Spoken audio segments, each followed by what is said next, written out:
ఏమైనా ఇన్నట్టు గుర్తున్నాయా?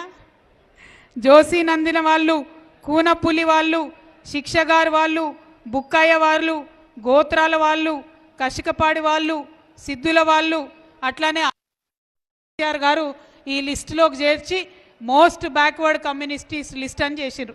ఈ మోస్ట్ బ్యాక్వర్డ్ కమ్యూనిటీస్కి ఇదే కామారెడ్డిలో మరొక సపరేట్ మంత్రిని పెడతామని చెప్పి ఈ కాంగ్రెస్ నాయకులు చెప్పిను.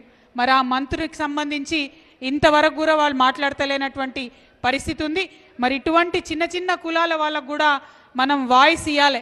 ఇగో ఇదే కామారెడ్డిలా పాముల వాళ్ళని ఉంటారు, వాళ్ళను మనం తీసుకుపోయి ఖమ్మంలో, హైదరాబాదులో పెద్ద పెద్ద మహాసభలు అయితే అక్కడ మాట్లాడించినాం.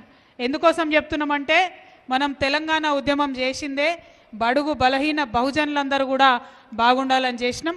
ఇవాళ ఆనాడు తెలంగాణ సాధించుకున్నాం, మంచిగా ముందుకు పోయినాం అభివృద్ధిలో. ఇవాళ సామాజిక తెలంగాణను కూడా చాలా బలిష్టంగా గట్టిగా చేసుకోవాల్సినటువంటి అవసరం ఉంది. కాబట్టి ఈ రాజకీయంగా, విద్యాపరంగా, ఉద్యోగపరంగా రిజర్వేషన్లు రావాలని చెప్పి మనం డిమాండ్ చేస్తూ ఉన్నాం. మొదలు వాళ్ళు కామారెడ్డి డిక్లరేషన్లో ఓన్లీ రాజకీయంగా రిజర్వేషన్లు ఇస్తామని చెప్పారు 42%. కానీ ఎప్పుడైతే మనందరం ఉద్యమం చేసుకుంటూ ముందుకు పోయినామో మనం 3 బిల్లులు పెట్టాలని అడిగినాం. రాజకీయాల్లో ఇవ్వండి, విద్యలో ఇవ్వండి, ఉద్యోగాలలో ఇవ్వండి అని అడిగినాం.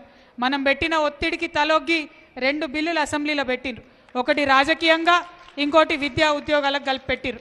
దానివల్ల లాభం ఏమవుతుందంటే ఇక్కడికి వచ్చిన మీరందరూ కూడా నాయకులే, మీరందరు చెప్తే వేల మంది మీ కులాలలో వినేవాళ్ళు ఉంటారు. కాబట్టి మీరు ఖచ్చితంగా వాళ్ళకి చెప్పాలి. ఇట్లా విడివిడిగా బిల్లులు పెట్టడంతో ఎవరన్నా కోర్టుకు పోతే విద్యా ఉద్యోగాలల్లో ఇబ్బంది లేకుండా ముందుకెళ్ళే అవకాశం ఉంటుంది, రాజకీయంగా ముందుకెళ్ళే అవకాశం ఉంటుంది. అందుకని డిమాండ్ చేసినాం. మన ఒత్తిడికి తల ఒగ్గి ప్రభుత్వం ఆ బిల్లులు పెట్టడం జరిగింది. ఇవాళ ఈ కామారెడ్డి మహాసభలో మేము రౌండ్ టేబుల్ కాన్ఫరెన్స్లో మేము డిమాండ్ చేసేది ఒకటి మీరు చేసినటువంటి జనాభా లెక్కలను గ్రామ పంచాయతీల వారీగా అతికించండి. 2 మీరు చేసినామని చెప్తున్నటువంటి జనాభా లెక్కలను అసెంబ్లీలో పెట్టండి. 3 డెడికేటెడ్ కమిషన్ ఏదైతే రిపోర్ట్ ఇచ్చిండ్రో దాన్ని మీరు ఏర్పాటు మాకు పబ్లిక్లో పెట్టండి, దాన్ని బయటికి ఇవ్వండి. ఆ రిపోర్ట్ ఏం చెప్పిందో చెప్పండి.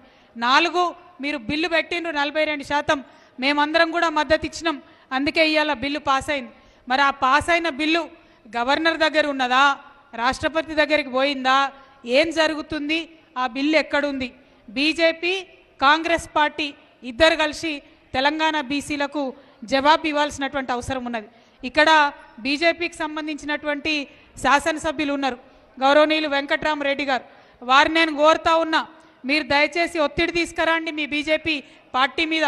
మా కామారెడ్డిలోనే డిక్లరేషన్ అయింది కాబట్టి ఇక్కడి నుంచి బీసీలకు రిజర్వేషన్కి బిల్లు పాస్ అయింది, దాన్ని రాష్ట్రపతి ఒప్పుకోవాలి, గవర్నర్ అనుమతి ఇవ్వాలని చెప్పి ఒత్తిడి తీసుకొని రావాలని కామారెడ్డి ఎమ్మెల్యే గారిని కూడా నేను డిమాండ్ చేస్తూ ఉన్నా.